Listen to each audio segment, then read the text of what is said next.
I love this song by White Sun. It's an instrumental, and I think of it as a dance between two, and there's always this consistent theme, and that's this, and then that interference, what sounds like is an interference, is these two trying to come together, and sort of the differences in the static, and they're going to get there, but this one's going to keep consistent. It's going to have some, ebbs and flows, but this one is just going to finally get its say. And then they sort of end up dancing off together. Sort of awesome. That's how I read into it anyway. I wanted to call this one that Man-Made Stuff Doesn't Like Rocket Anymore. And I love that I can say anymore, because for me, what's wonderful about me being me is that I've gone, everything that I am now, I wasn't before. And I'm not, I wasn't a terrible person, but I did all the normal human stuff. What I felt was normal human stuff, and had the normal lanes, that I thought were appropriate. And I've had a lot of things. A lot of things, and at will to do whatever I wanted to, and I did. And the difference between now and then is that now I'm not feeding the human side; I'm feeding the spirit side. There's nothing wrong with the human side. I'm going to consider myself lucky being able to have done both and have settled into what's important.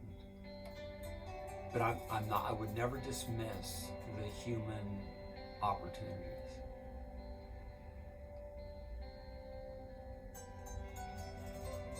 Yeah. So human stuff just does not. It just doesn't do it for me. There's nothing, and I don't mean that in a bad way. Like, talk about man-made stuff for the most part, material things. Now, the things I do have, the man-made stuff I do have, I use, I take care of, I'm mindful of, I'm with it, versus it just being, material, something that just gets abused and used. I don't abuse my things. It's amazing.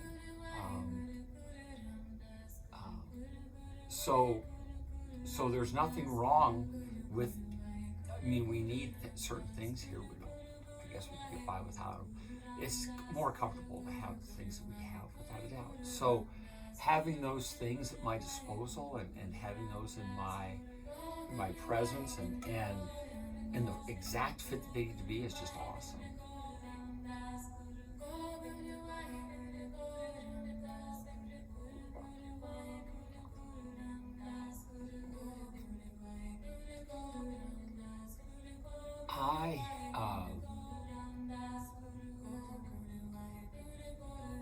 Well, let me go back into that. This idea of servicing the human form, and again, there's nothing that's up to each individual to experience however they wish to. There's not a right or wrong.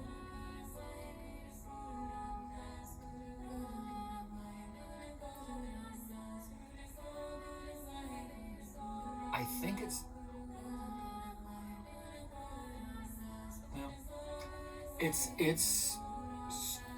being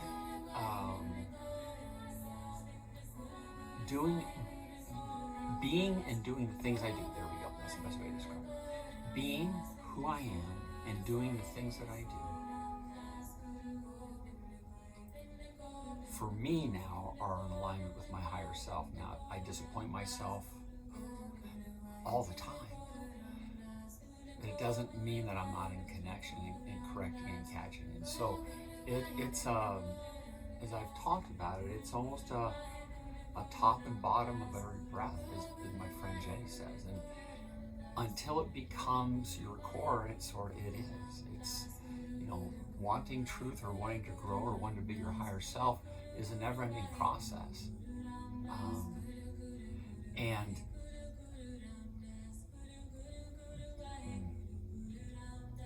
being in that space, you'll find that when you decide to serve and be not of the man-made stuff, but experiencing it for the best that you can, that suits your uniqueness.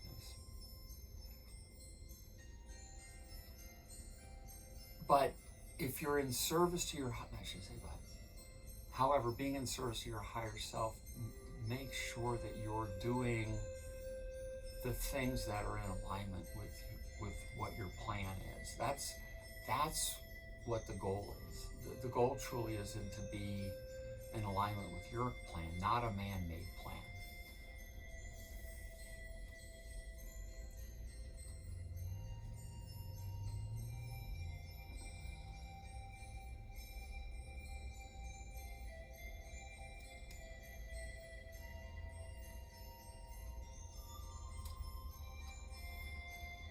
We will be in a time where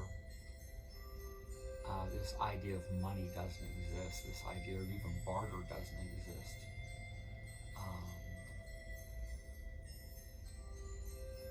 A lot will be created just through thought, believe it or not. It sounds insane, but certainly things like foods and things like that, it's not going to be a place of scarcity. Does that make sense? It's going to be a place of community. And far from man-made stuff, nature-made stuff, yes. And energetic, however this manifests, because that's where we're headed. I don't know how to explain it, but anyway. That's where we are evolving to.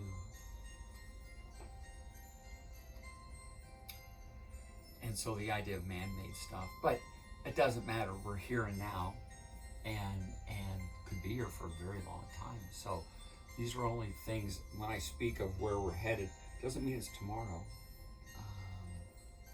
It doesn't mean it's already in place. We just haven't seen it yet. So there's no timeline on it. But we will be moving towards something that is unique and different. But here in this plane, the man-made stuff, it just doesn't do it for me anymore. There's no big value in it. I ended up playing drums and ended up really getting sort of into it big time, very late in life. But it was one of those things. It was like went from skiing to cycling, and then the drumming took its place for a period until sort of this type of work of really now even a narrowed focus. But anyway, so one of my favorite bands in the whole world has been Blind Melon. Now, I do remember seeing them the first time in the mid-90s, and I think they were on Saturday Night Live. And I realized that you could drum left-handed. And it was sort of awesome to see and watch somebody do that. And so, anyway, I decided to sort of get serious about drumming. And so I went and took some lessons and did lots of wonderful things, because I've always had the talent's always been there. I've just never taken the time and energy. And so here I did. And it was, I mean, I played a lot of places that I shouldn't have, but I got my way through. Does that make sense? I was one of those that there was a question mark of, he sounds good, everything's good, but boy, there's just some things that just either aren't quite right or couldn't quite catch things. Anyway, you know the kind. So anyway, I was able to do a lot of fun things at a much elevated level above my pay grade. And anyway, in that period, I had reached out to Glenn Graham from Blind Melon, drummer for Blind Melon. Another singer had passed away in early 2000s, I think, 2003, something like that, from an overdose, naturally. And he responded, and I asked him to sort of critique some things because he's always been my favorite drummer, not because he's left-handed, but because I just love that band. It's in my opinion, I know quite a bit about. I know a lot of music, and I will just tell you, probably one of the most underrated bands that exists. If you sit back and listen to the lyrics, the song structure, the musicianship, I'm telling you what it is. They were,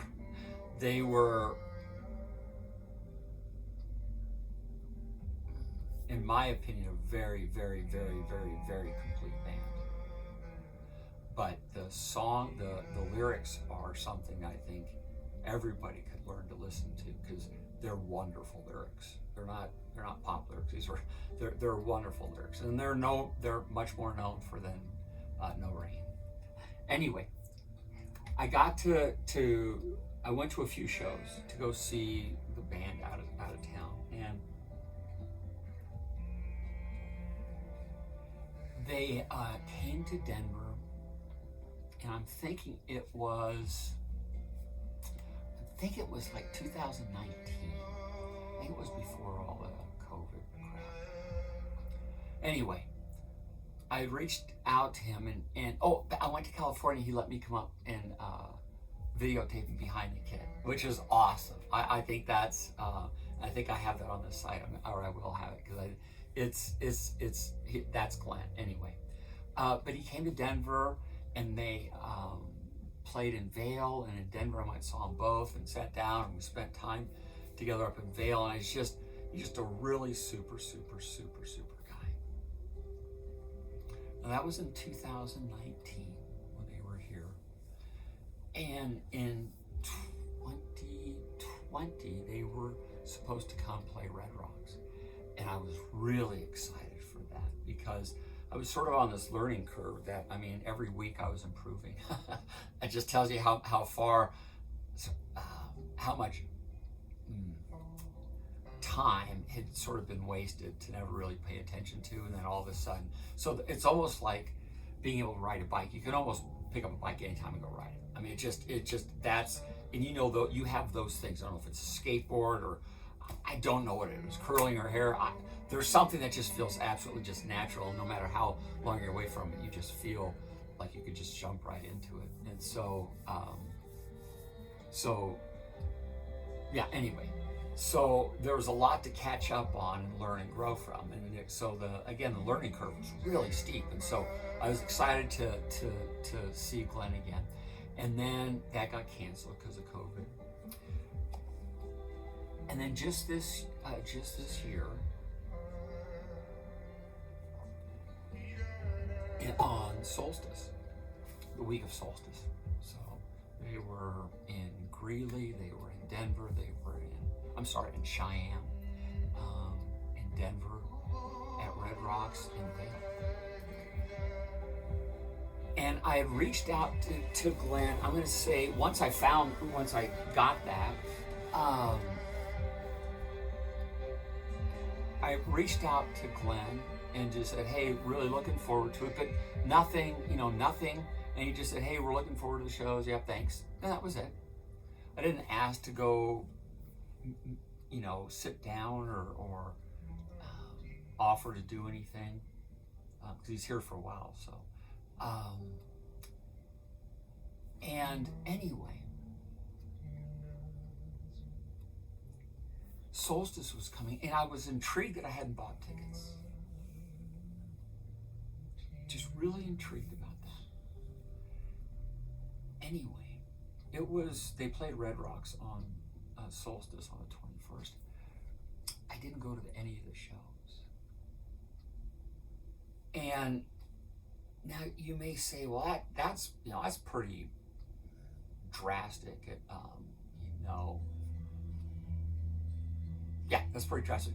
Let me tell you how it felt, if that makes sense. Because I got it how much of okay, that's going too far. This wasn't a conscious thing. That's sort of the first that you got to pull your head out of the brain and say, this was more following an intuition. It was more of asking of, do I really want to go? does it serve me to go? I think that's probably a better question. Does it serve my higher self to go? And it was solstice, even Friday, because it really lasted Friday and Saturday, right? Because I think both days were almost like equal. So there was a long period. That was the weekend where I had just the amazing experience with Water Dish and the dog and Sophia, the divine one coming in, and just this idea of being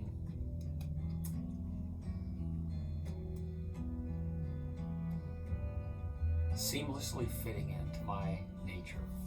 I'm going to say it that way. Anyway, in this experience. And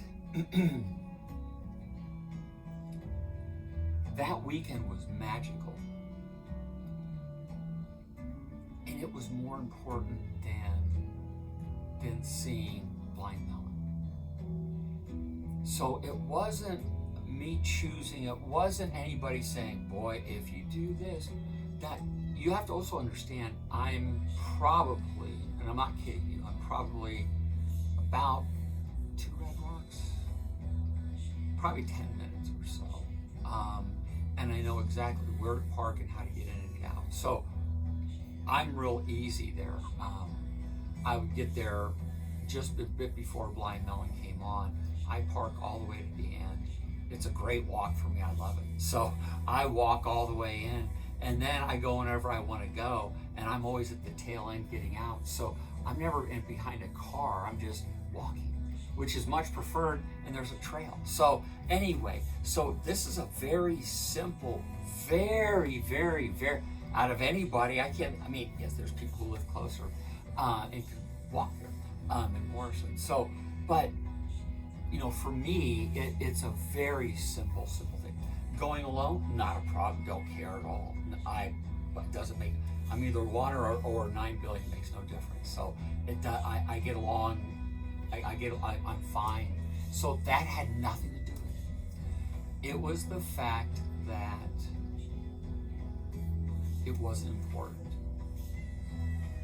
Now, I don't know why I didn't go on Thursday.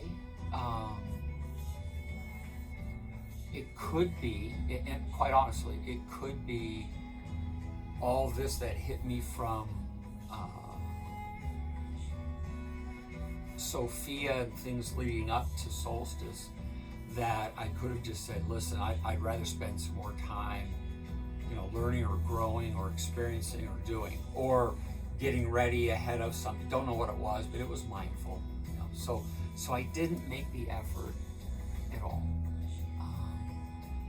And I am absolutely fine with that. I'm just not only fine, I am so glad that the weekend was just as the weekend was.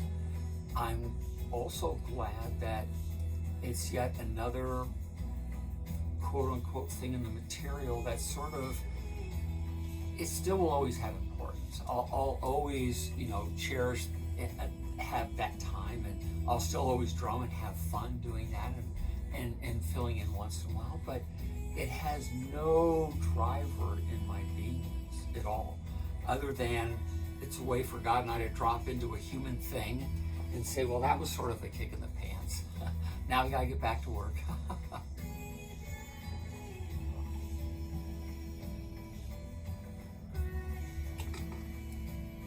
I don't mean to sound like everything is work. It's just you realize how, well, there is no time, so that makes things a little bit more important.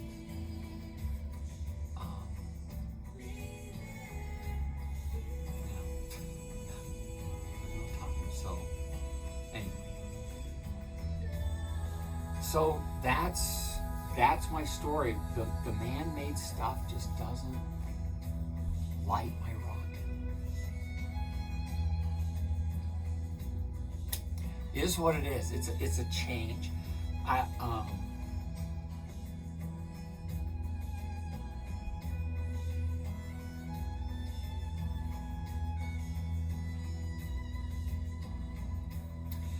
If you really think about it from just a spirit perspective,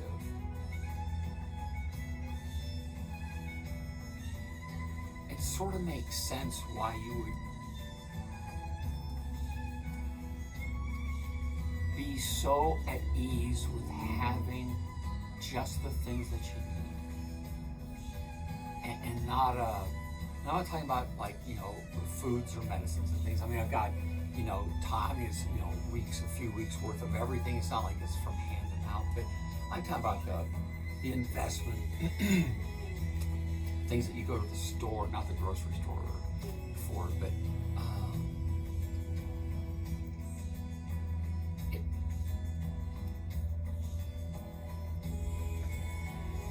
I used to think of all the stuff I had, and the complexity, and the rarity of use, and the more things you have, the more you have to take care of. And it's a distraction. It absolutely is. It's one of the best distractions, because you have to work in order to buy these things, which you think are the most important to have. And that he with the most toys wins. And that, you talk yourself into every little thing that you have a passion for, that you sort of need every increment of everything, because you want to be so good at it. And whatever those reasons that we have,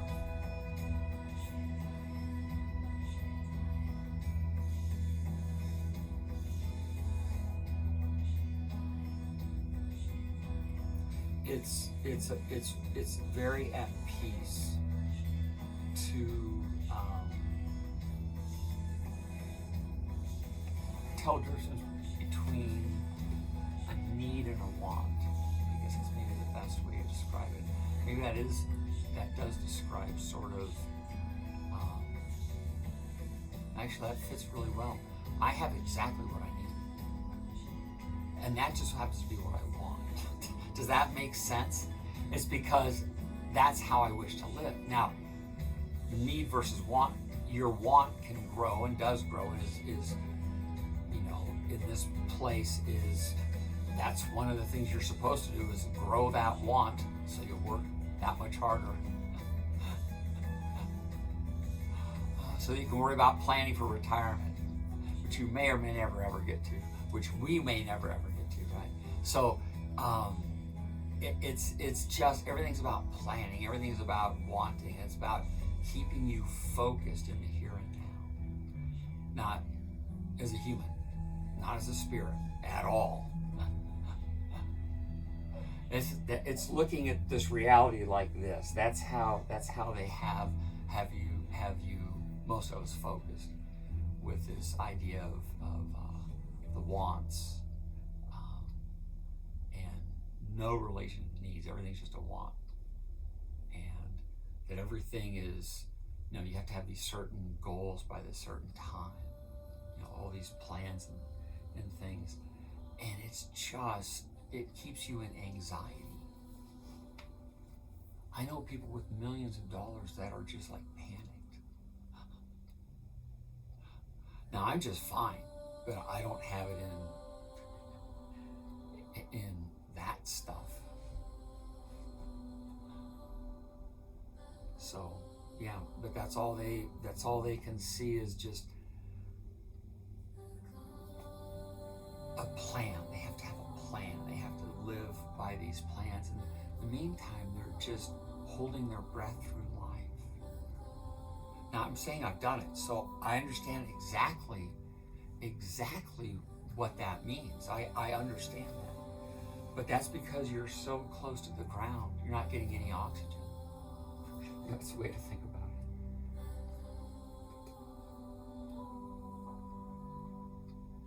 it. So anyway, man-made stuff doesn't like my rocket anymore, and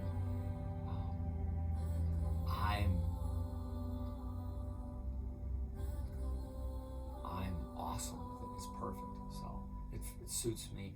I think it suits all of us, but it works for me. Peace.